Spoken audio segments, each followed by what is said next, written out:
Welcome back. Looking for a weekend project? Designer Micheal Lambie's got one for you that will bring style and personality to any room, and there's no painting required. We're talking about creating a gallery wall. But don't start hammering yet. Wait until you listen to these tricks Micheal has for us. Micheal, you're in your bedroom right now, which is very cool. You did a bedroom makeover, which allowed you to do this gallery wall. So tell us a little bit about the makeover first.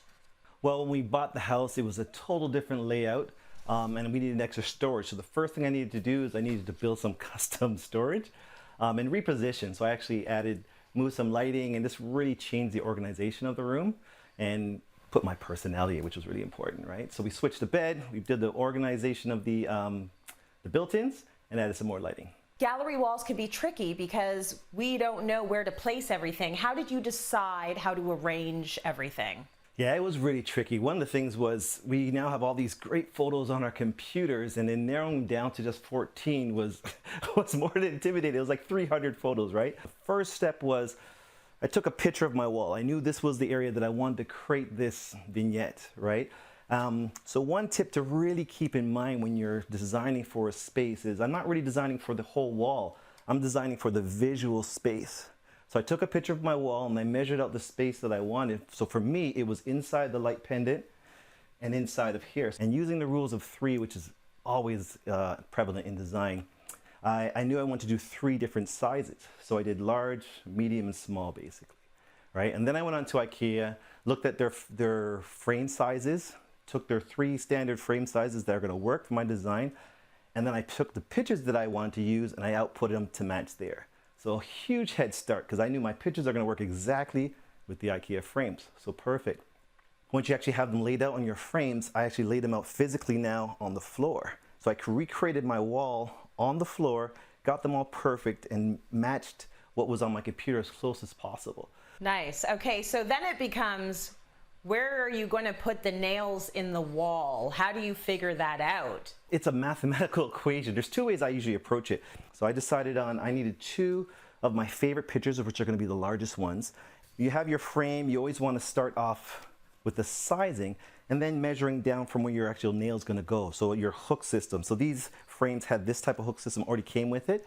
So if I know I'm using an 8x10, I'm just going to measure down 3 by size, and then that's going to give me my placement for where it's on the wall. But here's a really, really quick trick. Because I'm doing this layout, I can kind of freestyle. I love doing freestyle where I'm not really limited to by lines and so on and so forth. So here's a quick trick is I have a painting, a stir stick or a piece of wood that you already have. You take a screw and just run it through the stir stick. And then what you can do is you hang it actually on the painting. So now you have your painting or your artwork where you're going to want it to be. And then you just place it in that place. So you're going to put your picture here, you're going to put it there, and once it's in place, you take it off. And with a slight press, it tells you where your hole is, and voila, now you actually have the hole on the wall. So you can start doing that for each picture one at a time. What I do is you do your one picture, you do your next one, you place your hole, you do your next picture, and you kind of build it out on the wall there. So that's a really advanced trick. One more tip for you. A lot of times your pictures might have wires.